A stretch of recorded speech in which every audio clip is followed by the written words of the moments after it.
This week on Arts Insight, breaking down the ballet shoe. Building the perfect tool for them is really very, very important. A duo's second act in glass. Then you can start to ask it to do some things we're interested in having it do, but it's really a relationship that continues to go on with the material. Why never do cute was not the right advice. I think my biggest inspiration for art quilts has been daily life. Remapping the American dream. So there was nothing but this network, this lacy network of transportation networks. And a destination city for Rothko. It was built as a sanctuary, a place of pilgrimage, a place for people to come, a place of life and activity. I'm Ernie Manous, and it's time to get Arts Insight.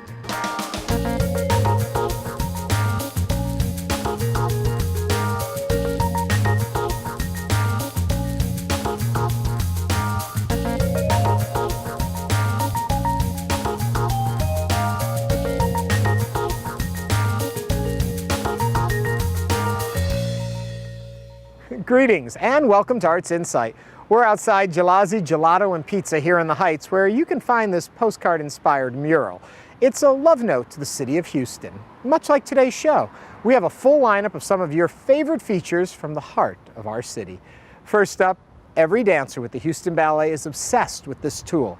It allows movement through the music, steps in the choreography, and each pair is as unique as the dancers themselves.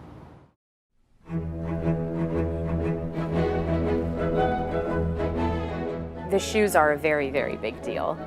It is the tool that the dancers need to do their job. When you're dancing, you want to be thinking about your technique, you want to be thinking about your performance, you want to be thinking about the story that you're playing out on stage. You don't want to be thinking about your foot pain or my shoe's falling off or my shoe is dying. Building the perfect tool for them is really very, very important. My name is Molly Searcy, and I am the shoe room coordinator for Houston Ballet. We have over 50 dancers at Houston Ballet in our company, and each of the dancers has a specific shoe need. The women need custom shoes most of the time, custom point shoes. They are on their toes, you know, anywhere from 6 to 8 hours a day, 6 days a week. Hey Molly. Hi. How's it going? Good, how are you? Good. We're always working to find the best shoe. My feet are 2 different sizes. I wear a 9.5 on my right and a 10 on my left. It makes getting shoes a little bit more challenging for Molly. Yeah, and this is too tight in here. Mm-hmm. Right, because I feel like bubbling out here. maybe my toes are not quite on the floor either. Yeah. Like I can't feel the ground. Yeah, you're not all the way down. Yeah. And you're pushing over. For a ballet dancer, point shoes are like the most important instrument that you have. It's basically an extension of your body. It can make or break a line. For a dancer, it's a big deal. If we're talking point shoes, for example, you consider a lot of different factors. You consider the length, obviously. You consider the width of the foot. You also consider the toe length and shape. Yeah. You also have to look at things like compressibility. If your feet can compress like this when they're squeezed, then you will have a different need as opposed to if they just spread out when they're squeezed, if they don't go anywhere. I've been told that I always had Fred Flintstone feet ever since I was growing up, that they're really wide around the balls of my feet. So I need something that basically stretches out to what my foot needs, which is a little bit different than most guys. Most guys will wear a little bit thicker material, but the shoe that I wear, it's a little bit thinner. It molds with your foot and relaxes with you. Our main focus through ballet is partnering the women and making them look light and effortless. To do that, we're a bit more grounded and a bit more into the earth. And our choreography is also more jumping based to get that across. Flat shoe is more effective for a male dancer. Male dancers don't go through as many shoes as the female dancers do. Guys can usually make a flat shoe last essentially as long as they want. They can last a month to 2 months or as short as a week. A typical pair of point shoes for us would be anywhere from 75 to 110, just one pair, and the ladies might go through 2 to 3 pairs a week. It depends on what they're dancing, it depends on how much they're dancing, and it depends on the brand of shoe that they're wearing. For different ballets, the choreographer might have a vision of what they want the costumes to look like, what they want the bodies to look like, and that starts with the movement and goes all the way into the costume to the end of the foot.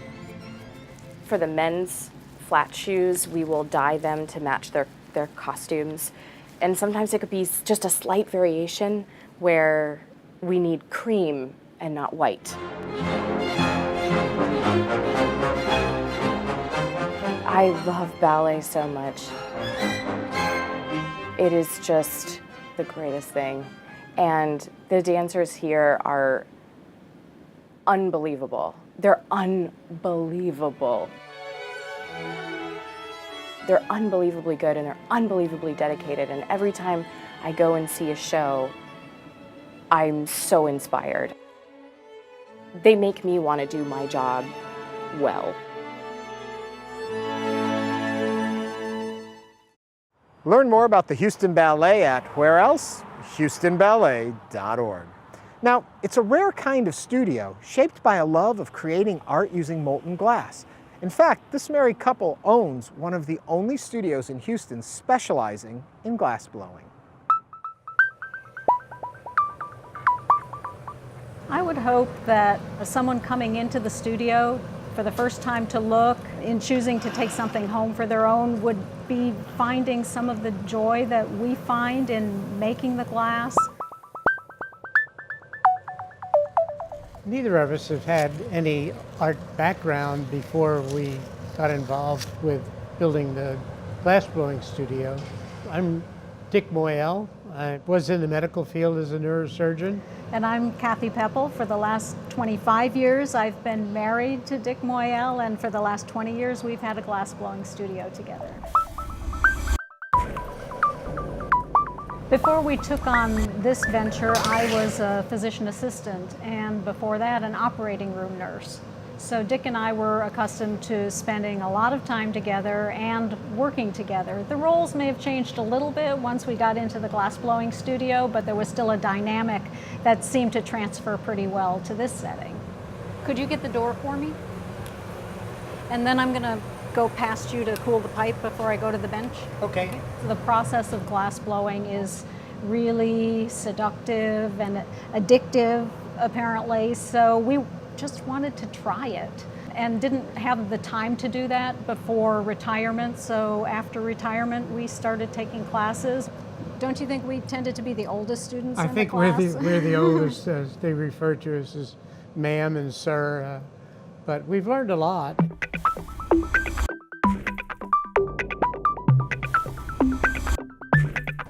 There wasn't art glass community in Houston. We made attempts to check the various colleges and universities, and there wasn't a program, so we decided to build our own studio.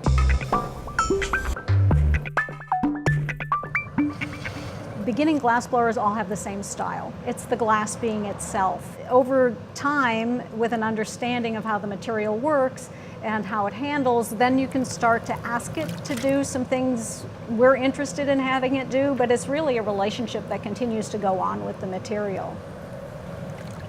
There are some basic steps for all blown objects. Getting enough glass on the end of the blowpipe to accomplish the piece usually takes up the most amount of time because that's where the coloring and the patterning occurs. We start out with a shape idea, but if the feedback we're getting from the piece runs counter to that, then we make adjustments during the process. So once all of the pattern and the glass is on the end of the blowpipe, the glass is blown out, the walls are thinned, the shape is refined, and then the glass is transferred from the blowpipe to another steel rod so that the raw end that's broken off the blowpipe can be shaped and formed. And when that's done, the glass is put into an annealing oven where it is cooled at a very prescribed rate depending on the thickness of the glass to relieve the stress in the glass to bring it down to room temperature. The challenge has been to know what our limitations. We have smaller sized equipment, So we're not going to be able to do gigantic pieces. How does it feel? Feels good. I'll go right to the glory hole then as soon as you break it off. I think the biggest difference water? is that there's room for play and experimentation here, whereas in the operating room there was none of that, and there was a stress that's hard to kind of define. But that's something that we don't feel at all here. Blow again. When we're in the operating room, the patient's asleep. Stop. Up, Nice. and everything that's movement is movement with the hands. But here, the glass is moving, and we're getting up and reheating and cooling, and so it's that aspect. We're not stable in one position for hours. Glass blowing is a team effort Okay, got it. Torch. because it's safer to do with someone helping, but it's also a community project and process then. And that's part of the joy of working with glass and blowing glass. And to be able to partner with my partner is really something that's pretty special. We wouldn't give that up for anything. Yeah. Teamwork.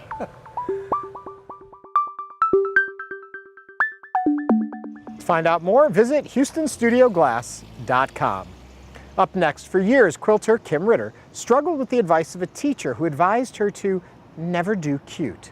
Well, after many trials and tribulations in her own life, she decided it was time to just be herself, whimsical, ironic, and funny. Art quilts started actually in the 70s, sort of during the hippie days when people were going back to making whole wheat bread and tie-dye and all of that. And so that's really where the art quilt movement started. I come to my studio every day and I sit and I just write and think of ideas and just make notes. I have a pile about this big of ideas and sketches that are waiting to be made into quilts. I'm Kim Ritter, and I'm an art quilter. An art quilt is basically a piece of art that's referencing the quilt form. So art is something, a creative visual work that comes from thought and becomes form. And a quilt is something that's 3 layers and is stitched together. So basically an art quilt is a creative visual work that is stitched and layered. I've been an artist my whole life, and I was a collector of traditional quilts. When we moved to London, I took a little class that I thought was just going to be a class to meet friends, and it ended up being a City and Guilds class, which is set up to retain and further the traditional crafts of the UK. After I took that 2-year class, I was pretty much set up and ready to go to be an art quilter. The steps of making an art quilt are, first you have to come up with a design. I get the ideas and I pare down to one idea that seems to be right for the moment that I'm working in. And then I take the drawing and I scan it into my computer. So then finally I print out the quilt. Part of why I do the printing is I don't like piecing. It's a little bit of a cheat, but. So then after you actually have the quilt top, then you have to layer it in 3 layers. You have the top, the batting, which is a thick, soft stuff, and then the backing. And then you've got 3 layers. It's quilted with the thread you wanted and the colors you wanted. Then you take it off the frame and you have to trim it, and then you put on what's called the binding, which is what you see going around the quilts, the little thin edge. And then you're done. Well, cut off all the threads. I think my biggest inspiration for art quilts has been daily life. What I'm really well known for are my quilts that are about women. And so that has been really my focus for most of the time. I also do some things about pets. And recently, I guess all the reading of dragons kind of crept into my head, and I had a whole series of dragon quilts that just showed up from pen and had to go straight to being quilted because I just loved them so much. My dragons don't breathe fire, they eat cherries. In 2008, our house got hit by Hurricane Ike pretty bad. We were living down in Clear Lake, so we moved up here to my studio, and I never did address those in my quilts. 6 years later, here I am And all these drawings keep coming up with this sort of circular motion. I finally realized those were the hurricane quilts. The quilt with my mother on it is an homage to her. She's the one that taught me how to sew and taught me to be really creative. She taught me how to draw. She taught me how to knit. She taught me how to do all the things that women do to make art. When I'm making my art quilts, I just love the fact that you get zoned in and all the other worries of the world go away when you're working on art.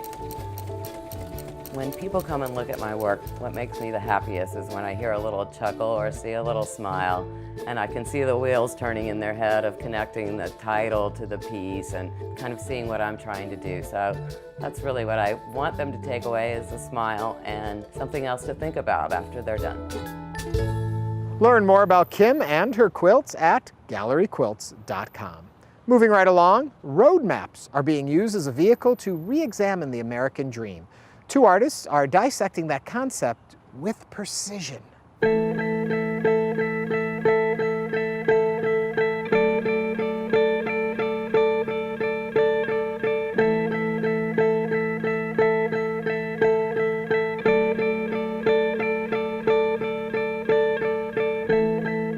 Met each other working together, we started dating working together, and we never really divorced that working together and being in a relationship. That just continued from the beginning. So it was constantly collaborative in that way. We went and saw a show that was called the Bodies Exhibit that was touring around the world, and it's an ethically enormously problematic human rights atrocity as far as I can tell. But in one of those rooms, they had the human vascular system and pulmonary system excised from the rest of the body. And so there was nothing but this network, this lacy network of transportation networks that would just go through the human body. And it was a total revelation to us of like, oh my God, you can look at the human body this way, as these conduits and these roadways. And so finding that sort of corporeal bodiness of maps felt like a really juicy thing to mine. And it was a learning curve. I mean, when you say trial and error, it's mostly error at first, and then eventually it gets okay. There's only one time that we've messed up so badly that we had to just throw the map out. It was a piece that had text in it. And I just went right through and cut out the positive space in the R, and there's no recovering from that. Like there's just nothing you can do. So we chucked that one.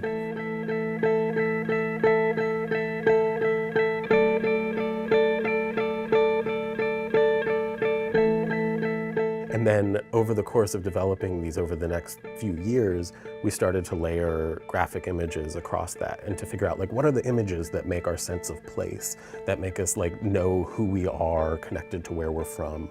And so that went, to the realm of like suburban iconography, to Western iconography, to a series that used vintage erotica. For the longest time, the only really positive imagery of gay men in the West was in erotica. And so we were using materials from like Bob Miser's work in LA to kind of lay those across these Western landscapes and then cut out everything, leaving that vascular network in there.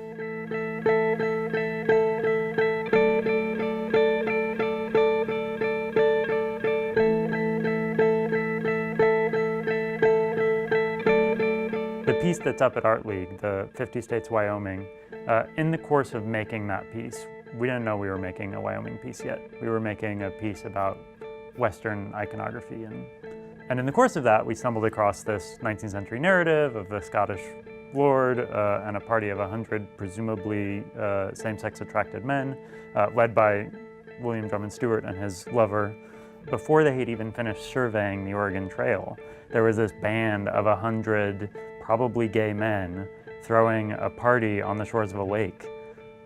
It utterly shifts the way that you understand what it means to stand there. It's a paradigm shift in your experience of the land and your sense of agency and your sense of belonging. So over the course of 2014 and 2015, Nick and I retraced their journey from St. Louis up to Wyoming with these microcrystalline wax panels covering queered cowboy iconography. And we'd stop at 80-mile intervals along the way, cover them with a soil sample, and then drive over that with a truck, leaving our kind of imprint of our record along their journey, along this pilgrimage. These narratives have to be shaping how we understand our place in the world, and we have to use our power as artists to take it and to amplify these histories as much as we can, because otherwise other people get to dominate the narratives that we understand ourselves with, and I don't want that. I don't want other kids to have to grow up not having these images to understand themselves in.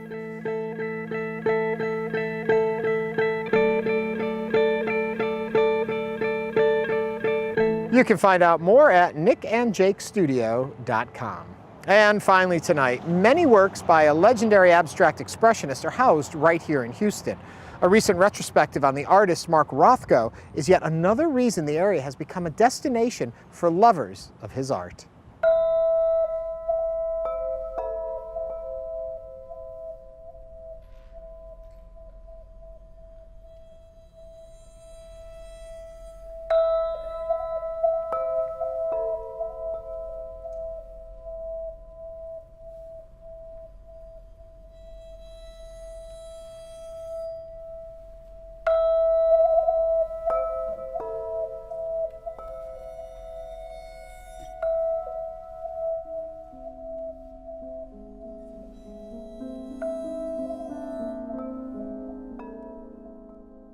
Houston has a special relationship to Mark Rothko, and I feel like I myself have a special relationship with him, although I never met the great man.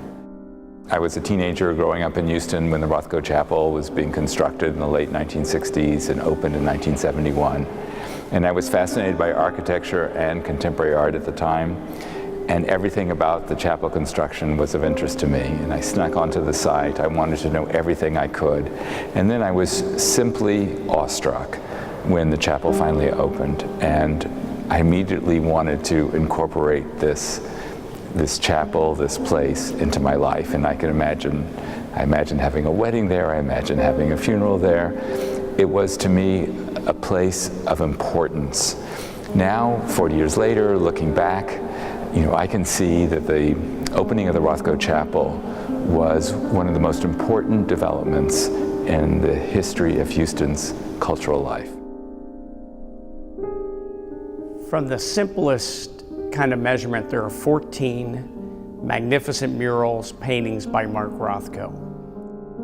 Chapel was opened in 1971. We're about ready to celebrate our 45th anniversary and soon are working now on the 50th anniversary. One of the things that people might not see first when they come in, but it's the spirits of all the people that have ever come in this building. It's something hard to describe, but if you think about what was built here, this wasn't built as an art museum. This wasn't built as a Mark Rothko gallery.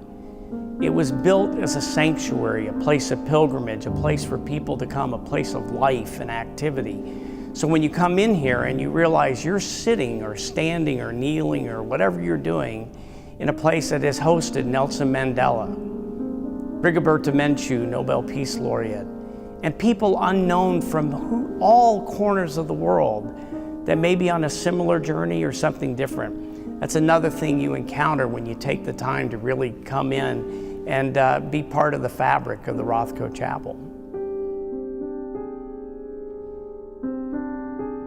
Houston, therefore, has the place to go to fully understand the entire experience the artist wanted. And whenever you come in and look at our Rothkos, I always think it's great to go to the chapel first and get that notion, because what Rothko didn't want was his work to be seen as decorative. He wanted it to be something that controlled space, that you sort of enter into the paintings, which is why he worked on such a large format. There's so much of participatory and experiential contemporary art which can be found here in the Rothko exhibition. Well, the beauty of this exhibition is almost all the works, except for those from Houston collections, the Menil and our own Museum of Fine Arts Houston collection, come from Rothko's estate. When he died, his heirs, the Rothko Foundation, gave about half of his extant work that remained in his studio, 300 paintings and twice as many works on paper, to the National Gallery of Art. And they have been superb stewards of this collection. And unlike many of the Rothkos that one sees on the art market, these are in perfect condition, as well preserved as they could be given the frailty of the pigments and the canvases and the vicissitudes of time. And so many of our pictures in this exhibition have their original luminosity. And we can have any kind of emotion while we're in his thrall.